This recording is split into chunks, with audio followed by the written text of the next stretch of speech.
আয়াত ২১ وَلَنُذِيقَنَّهُم مِّنَ الْعَذَابِ الْأَدْنَىٰ دُونَ الْعَذَابِ الْأَكْبَرِ لَعَلَّهُمْ يَرْجِعُونَ।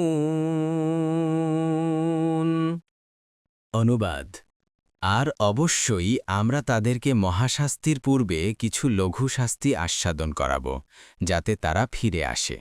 তাফসীর ১ নং ফুটনোটের বিবরণ নিকটতম শাস্তি বা ছোট শাস্তি বলে বোঝানো হয়েছে এই দুনিয়ায় মানুষ যেসব কষ্ট পায় সেগুলো, যেমন ব্যক্তিগত জীবনে কঠিন রোগ, নিজের প্রিয়তম লোকদের মৃত্যু, ভয়াবহ দুর্ঘটনা, মারাত্মক ক্ষতি, ব্যর্থতা ইত্যাদি।